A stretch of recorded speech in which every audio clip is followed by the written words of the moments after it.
आपको thank you बोलने आई है। और सर आपकी ब्लेसिंग्स भी चाहिए थी।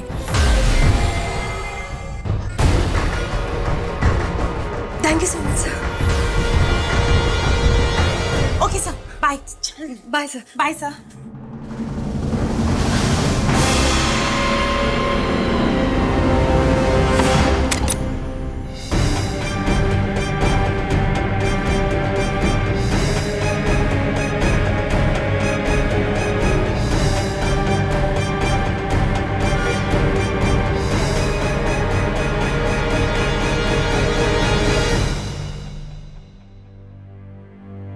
इतनी बड़ी गाड़ी में चलता फिरता शौचालय सोचा ही नहीं था मैंने।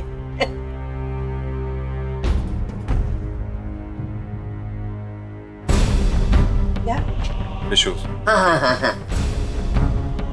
अभी ऐसा बहुत कुछ होने वाला है जो आपने ना तो आज तक सोचा है और ना ही कभी सोच पाएंगी।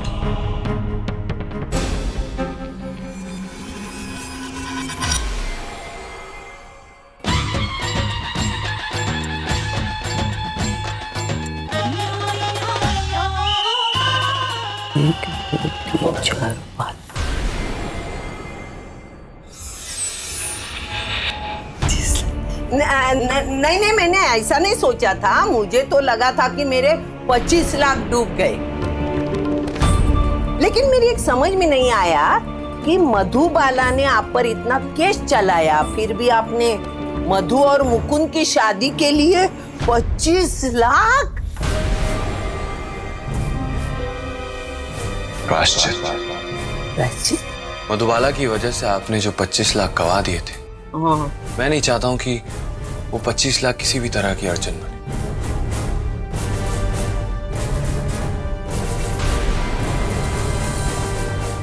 मधुबाला और मुकुंद की जिंदगी में, उनकी लव स्टोरी में अब किसी भी तरह की अड़चन नहीं आएगी। कुछ बोले आप? नहीं, आप जा सकती हैं। जाकर सगाई की तैयारियां शुरू कीजिए। हाँ, निकलती हूँ।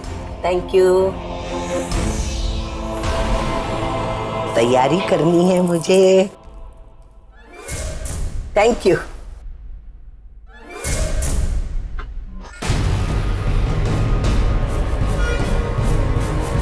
मधुबाला,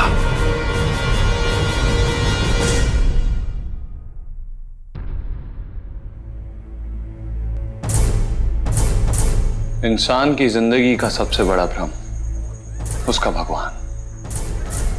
सारी उम्र बीत जाती है और वो सोचता है उसकी जिंदगी में जो कुछ भी हो रहा है उसके भगवान की वजह से हो रहा है। तो क्यों ना इस भ्रम का थोड़ा मिसयूज किया जाए। तो आओ, भगवान भगवान खेले। Scene number 1।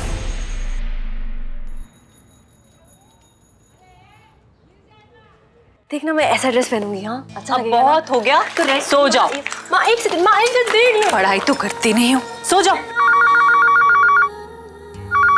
रेड ड्रेस से ना वही अच्छा लग रहा था मुझे। हेलो, सो गई थी क्या? मैं मिसेस दीक्षित बोल रही हूँ।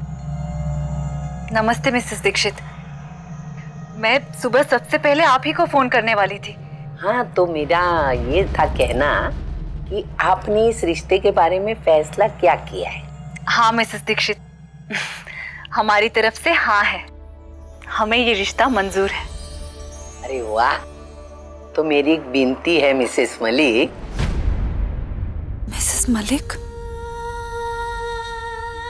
हेलो हेलो पद्मिनी जी, सुन रही है ना? जी, मैं लाइन पे हूँ। क्या है, अभी अभी मैं गुरुजी से मिल के आई।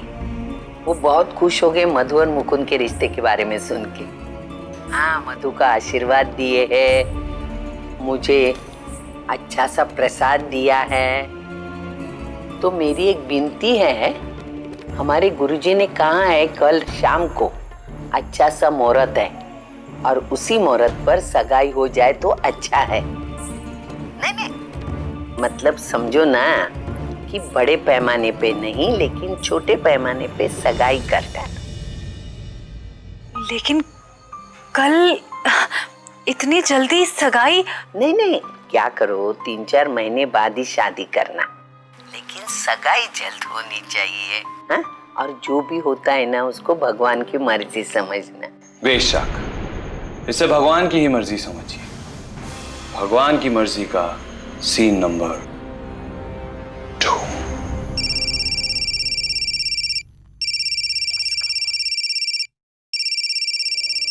बिट्टू जी। हेलो बिट्टू जी, गुड इवनिंग। सॉरी इवनिंग कहाँ, अब तो रात हो गई जी। वो चीफ थोड़ा जिद कर रहे थे इसलिए मजबूरन मुझे आपको फोन करना पड़ा।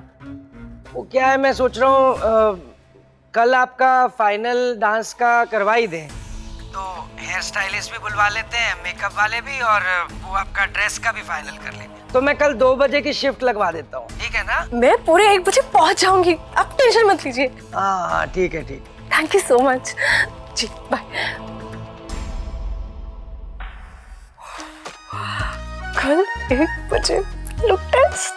God, thank you so much. मुझे समझ में नहीं आ रहा है कि कल के कल ही सब कुछ इतनी जल्दी कैसे हो पाएगा। ग्लिसरीन। कल 2 बजे मेरा फाइनल लुक टेस्ट है। कल मेरा मेकअप, मेरा हेयर स्टाइल, मेरी ड्रेस, मेरा सब कुछ फाइनल हो जाएगा। लेकिन तृष्णा, कल तू लुक टेस्ट पे कैसे जा पाएगी? कल तो मधु की सगाई है।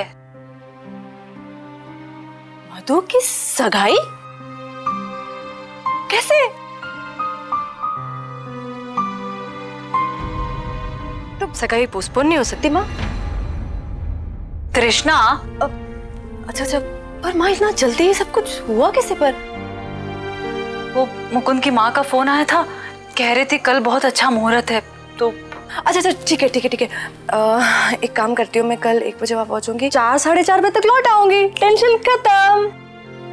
अरे माँ, जब ऊपर वाला देता है तो छप्पर फाड़ के देता है माँ। ऊपर वाला नहीं, नीचे वाला। भगवान का भ्रम है, और कल फिर एक बार उस भ्रम का मिसयूज किया जाएगा। माँ, कल हमारे घर में खुशी का कोई ठिकाना नहीं रहेगा। कल मैं जाऊंगी अपने नए करियर की शुरुआत करने, और मेरी ग्लिसरीन अपनी नई जिंदगी की शुरुआत करने के लिए। चलो जल्दी सो जाते हैं, कल सुबह जल्दी उठना भी तो है ना?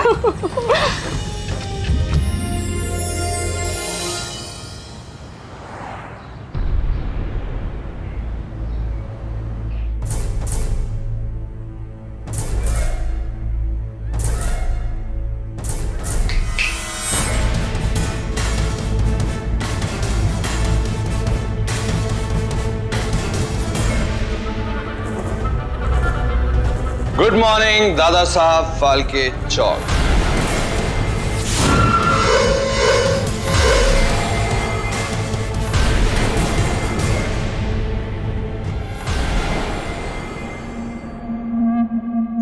और उसमें रहने वाली मधुबाला। हाँ, एंड कंग्रेचुलेशंस, आज तुम्हारे घर में बहुत चहल पहल होगी, है ना? आज तुम्हारी सगाई जो है, और इस तृष्णा की शूटिंग भी। बहुत खास दिन है आज तुम दोनों बहनों के लिए, लेकिन तुम्हारे इस दिन को खास तुम्हारे उस पुराने भगवान ने नहीं बनाया, तुम्हारे इस लेटेस्ट भगवान ने बनाया। भगवान करे तेरी खूब तरक्की हो और तेरा हर सपना पूरा हो। देखना माँ, भगवान को भी क्या सूझा, आज ही के दिन दीदू की शूटिंग रख ली और आज ही के दिन मेरी सगाई। मुझे भी दीदू की शूटिंग पे जाना था। कितना इम्पोर्टेंट है दीदू के लिए आज। अरे तेरे लिए भी तो कितना इम्पोर्टेंट दिन है आज। तुझे पता है, तेरी इस खुशी ने मेरी खुशी में 4 चांद लगा दिए, समझी? पर कृष्णा, तू 5 बजे से लेट मत करना, ठीक है? 5 बजे के बाद इसकी सगाई की रस्म शुरू होने वाली है। आ जाना टाइम पे। हाँ हाँ दीदू, लेट मत करना। ओके बाबा, ओके। अरे ग्लिसरीन की एंगेजमेंट मिस करने का तो सवाल ही नहीं पैदा होता। हीरोइनी चले। दीदू 1 मिनट। ये तो लेट करवाएगी यार। Autograph please. मजाक कर रही है? बचपन से मैंने सोच के रखा था कि जिस दिन मेरी दीदू टॉप की हीरोइन बन जाएगी तो सबसे पहले ऑटोग्राफ मैं लूंगी।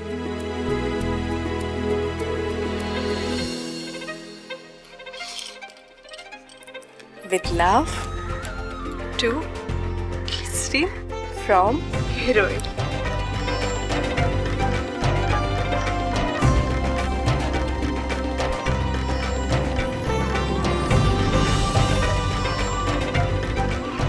All the best दीदू।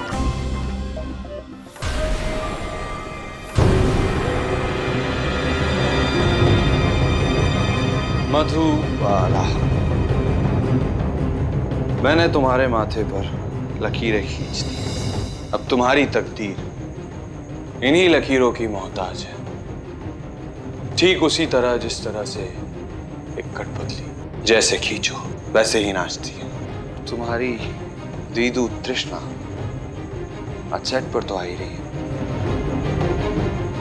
तुम थोड़ी देर अपनी सगाई की खुशियां मना सकती हो, पर सिर्फ थोड़ी देर।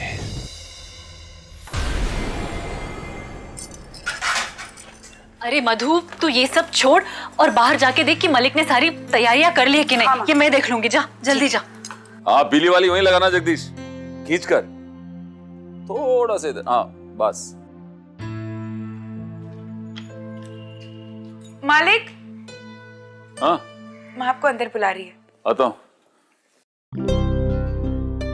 अर्पिता दी, आप लोगों ने सजावट तो कितनी सुंदर की है, बहुत अच्छा लग रहा है। जितनी सुंदर हमारी दुल्हन है उतनी सुंदर सजावट तो होनी चाहिए ना।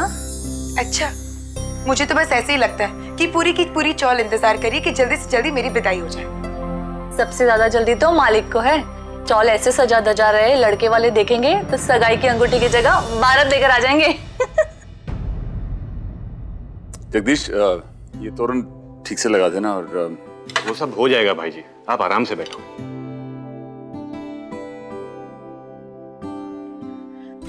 हाँ चाचू, आप ना सारा काम ठीक से करिएगा। देखना, जब तक आपका काम बराबर से नहीं होगा ना, तब तक मालिक आराम से नहीं बैठेंगे, और मालिक तब तक आराम से नहीं बैठेंगे जब तक वो मुझे इस घर से निकाल नहीं देते। अरे कौन ऐसी पगली लड़की को अपने घर में रखेगा